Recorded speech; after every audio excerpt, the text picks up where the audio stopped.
Okay, let's talk more third places where you don't have to spend money. If you don't know what a third place is, it's somewhere besides your work or your home where you can gather and have social connection and community.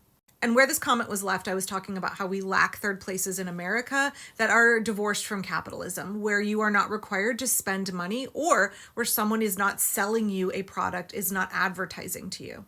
And I love this example. My oldest kiddo started a monthly gathering, no expectation to chat, socialize, some collage supplies available. Other than that, bring your own craft. This sounds very much like what our unschoolers group used to have back before the pandemic started, where we would meet up at this coffee shop that's owned by a church. It's called Tabor Space. You can, for very little, rent a room from them, and we would have Minecraft meetup days. The kids would all bring their laptops or their iPads, and there was a dad who would set up the server, and all of the kids could be in the same room playing Minecraft together, like all afternoon. It was fabulous. We would bring snacks to share. There would be a craft table set out for kids who didn't want to play Minecraft, but still wanted to participate in the community gathering. It was wonderful. I miss those days. My kids talk so fondly about that source of socialization for them, about what a wonderful, positive experience it was. Shout out to Emily for setting up the Minecraft meetup days. They were amazing. I actually think unschoolers are pretty darn good at coming up with ways to socialize without spending money, or to spend very little money. I know that my eldest kids, who are now 21 and 19, would go around with a pack of other girls their age, around 13, 14, and ride the Max around Portland, practice together, learning how to use public transit. My two boys, now 13 and 16, used to go to park day meetups every week, multiple times a week.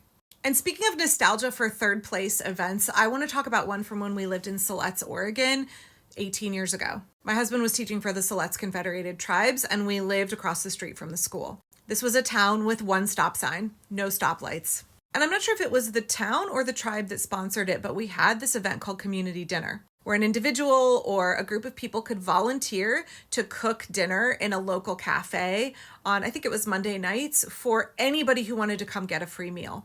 Basically, the community dinner fund would pay for the groceries, and then you would go shopping. You got to plan your own menu. You would go shopping, submit the receipt for reimbursement, and then you cook dinner for like 60, 70, 80 people. You had access to the Grange and their commercial kitchen, and then like across the street to do the actual cooking, there was a little diner, and you got to use their kitchen as well. I did it once. I cooked baked chicken and roasted vegetables and sheet cake and salad for 60 people.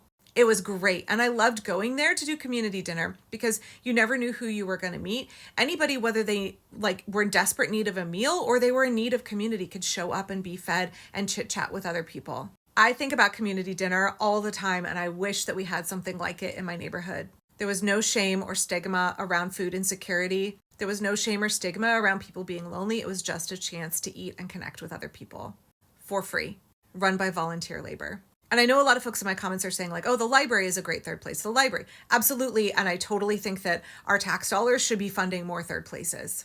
But we need more than just the library. And I think we need to be creative in reimagining what can we do to help foster community and connection that is not tied to having to purchase goods or be advertised to.